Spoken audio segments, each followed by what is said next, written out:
আসসালামু আলাইকুম দর্শক, আশা করি সবাই অনেক বেশি ভালো আছেন। আজকে তৈরি করছি পটেটো বল অথবা স্ন্যাক্স। যেটাই বলেন খেতে কিন্তু অসম্ভব মজাদার, আর এটা তো বাচ্চাদের ভীষণ পছন্দের। তো চলুন, আর তৈরি করতে পারবেন শুধুমাত্র ২টি উপকরণে। প্রথমে এখানে ২টা আলু আমি সিদ্ধ করে নিয়েছি। অবশ্যই সিদ্ধ করার সময় এই কথাটা মাথায় রাখবেন, আলুটা যাতে অতিরিক্ত সিদ্ধ হয়ে না যায়। অতিরিক্ত যদি সিদ্ধ হয়ে যায় সেক্ষেত্রে কিন্তু এই আলুটা দিয়ে আপনি কোনো রকম নাস্তাই তৈরি করতে পারবেন না। আলু ভালোভাবে আমি ম্যাশ করে নিয়েছি। আলুটা যত ভালোভাবে ম্যাশ করবেন আপনার নাস্তাটা কিন্তু ততই ভালো হবে।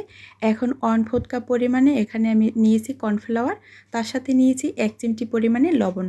লবণটা অবশ্যই চেক করে নেবেন, আর আপনারা যদি চান এখানে কিন্তু চাইলে ১ প্যাকেট নুডলস মসলা ইউজ করতে পারবেন। সেক্ষেত্রে খেতে কিন্তু আরও বেশি মজা হবে। চাইলে চিলি ফ্লেক্সও ব্যবহার করা যাবে। তো আমি কিছুই ইউজ করছি না। তো এখন ভালোভাবে এই ডোটাকে মেখে নিতে হবে। আমার মনে হয় আরেকটু কর্নফ্লাওয়ার প্রয়োজন হবে। তো আমি আরও একটু কর্নফ্লাওয়ার দিয়ে তারপরে এই ডোটা পারফেক্টলি মেখে নেব। ডোটা খুবই ভালোভাবে মেখে নিতে হবে। এমনভাবে মাখাতে হবে যাতে হাতে লেগে না আসে। তবে কিন্তু এখানে কোনো প্রকার তেল ইউজ করতে পারবেন না। ডোটা ভালোভাবে মাখানো হয়ে গেছে। এখন আমি ছোট, ছোট বল তৈরি করে নেব। আর এই আলু পটেটোগুলো তৈরি করতে গেলে কিন্তু ছোট, ছোট বল তৈরি করলেই বেশি ভালো হয়। তাহলে বেশি ক্রাঞ্চি হয়। তো এরকম আমি মিষ্টির আকারে তৈরি করে নেব সবগুলো বল।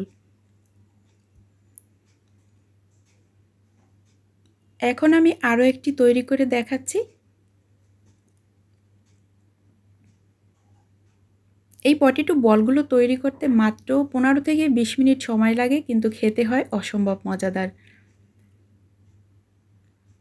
সবগুলো বল তৈরি করা হয়ে গেছে, দেখতে পাচ্ছেন কতগুলো হয়েছে, আর দেখতে কিন্তু অনেক কিউট লাগছে।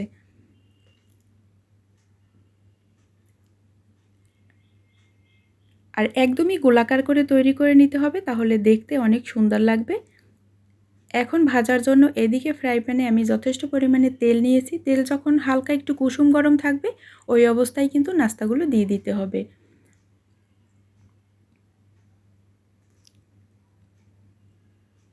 এখন হালকাভাবে একটু নেড়েচেড়ে দেব, আর চুলার আঁচটা এই সময় কিন্তু হাই থাকবে। একটু পরেই দেখতে পারবেন যে বলগুলো একটু বড় হয়ে গেছে সাইজে।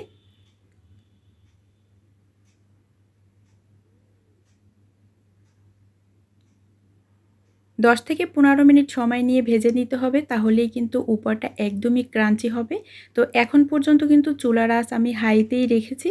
তো যখন হালকা একটু গোল্ডেন কালার চলে আসবে তখন চুলার আঁচটা মিডিয়াম টু লো করে দিতে হবে, তাহলেই কিন্তু অনেক ক্রাঞ্চি হবে। আর প্রথম দিকে যদি আপনি চুলার আঁচ একদম মিডিয়াম টু লো করে দেন সেক্ষেত্রে কিন্তু এটা ফেটে যাওয়ার অনেক চান্স থাকে, আর এরকম গোল শেপ থাকবে না। তো আমি আরেকটু নেড়েচেড়ে কালার করে নেব। দেখতে পাচ্ছেন খুব সুন্দর একটি গোল্ডেন কালার চলে আসছে। কোনো রকম স্ন্যাক্স জাতীয় কোনো কিছু খেতে ইচ্ছে করলে চাইলে এই রেসিপিটা ট্রাই করতে পারেন। এটা খুবই কম সময়ে তৈরি করে যায়, আর খেতেও হয় অসম্ভব মজাদার। বাচ্চারা তো ভীষণ পছন্দ করবে। আর বন্ধুরা, আমার চ্যানেলে যদি আপনারা নতুন এসে থাকেন আর আমার ভিডিও যদি আপনাদের এতটুকু ভালো লেগে থাকে, তাহলে এরকম মজার মজার আর সহজ সহজ রেসিপি পেতে চাইলে প্লিজ আমার চ্যানেলটি সাবস্ক্রাইব করে রাখবেন, আর লাইক কমেন্ট শেয়ার করে আমার পাশে থাকবেন। তো এখন একটি বল আপনাদের ভেঙে শোনাচ্ছি যে কতটা ক্রাঞ্চি হয়েছে, আর শব্দ শুনে তো নিশ্চয়ই বুঝতে পারছেন। তো দেখা হবে নতুন পর্বে নতুন ভিডিওতে। ততক্ষণ সবাই ভালো থাকবেন, নিরাপদে থাকবেন। আল্লাহ হাফেজ।